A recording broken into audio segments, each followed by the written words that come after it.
ঈদের খাবার সাবধানে।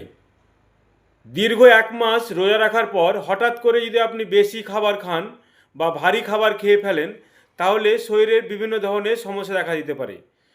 1 মাস রোজা রাখলেন বা সিয়াম পালন করলেন, যে আপনার রুটিন চলছিল ভোর থেকে সন্ধ্যা পর্যন্ত, যে আপনি এমটি স্টমাক থাকছিলেন, খালি পেটে থাকছিলেন, এই যে একটা সার্কেল চলছিল, হঠাৎ করে যদি আপনি বেশি খাবার খান, তাহলে শরীরে কী কী সমস্যা হতে পারে এগুলো আজকে জানবো, এবং এর উপায় কী।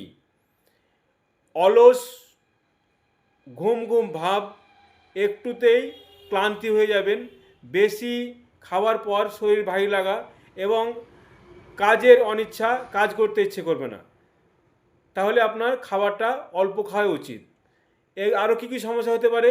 পেটের সমস্যা, ডায়রিয়া বা কোষ্ঠকাঠিন্য হতে পারে, আপনার হজমের সমস্যা হয়, এতে কোলেস্ট্রল বৃদ্ধি হয়, অতিরিক্ত মাংস এবং ভাজা পোড়া খেলে খারাপ কোলেস্ট্রল বাড়ে, এতে হৃদরোগের ঝুঁকি বাড়ে আপনার। রক্তে শর্করা বেড়ে যাওয়া, বিশেষ করে মিষ্টি খাবার বেশি খেলে ডায়াবেটিস রোগীদের জন্য খুব ঝুঁকিপূর্ণ, এতে মাথা ঘোরা বা ক্লান্তি হতে পারে আপনার। ওজন বেড়ে যাওয়া, ঈদের দিনে অতিরিক্ত ক্যালোরি, মিষ্টি, বিরিয়ানি, কাবাব, শাহি কাবাব, আপনার ভাজা মাংস, পোড়া মাংস এবং এর সঙ্গে মিষ্টি মিষ্টি খাবার, কোল্ড ড্রিঙ্কস এবং ঠান্ডা পানীয়, এইসবগুলো যদি আপনি খান, তার শরীরে আপনার অতিরিক্ত চর্বি জমবে, খারাপ চর্বি, এবং দ্রুত ওজন বাড়ে এবং শরীর খুব দেখবেন ক্লান্ত ক্লান্ত মনে হয়। আপনার চোখ মুখ ভিতরে ঢুকে যাচ্ছে, মনে হবে যে আমার শরীর কাজ করতে পারছি না, বা আজকে এনার্জি লস। কিন্তু বন্ধুবান্ধবের সঙ্গে থাকলে আপনার দেখবেন এনার্জি আপনি মন থেকে পারবেন না।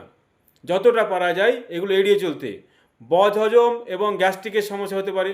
হঠাৎ করে বেশি তেল এবং ঝাল মশলা, মিষ্টি খেলে আপনার পেট ফাঁপা, গ্যাস, বুক জ্বালা হতে পারে আপনার। এই ঈদের আনন্দ উপভোগ করবেন, কিন্তু অতিরিক্ত খাওয়া শরীরের জন্য ক্ষতিকারক। পরিমিত খাবার খান, পরিমিত খাবার খাওয়াই ভালো।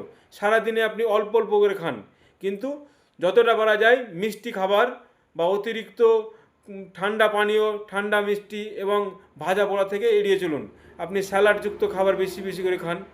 আপনি মিষ্টি তো হবে আপনার বাড়িতে, মাংস হবে, কিন্তু পরিমিত খান, অতিরিক্ত নয়।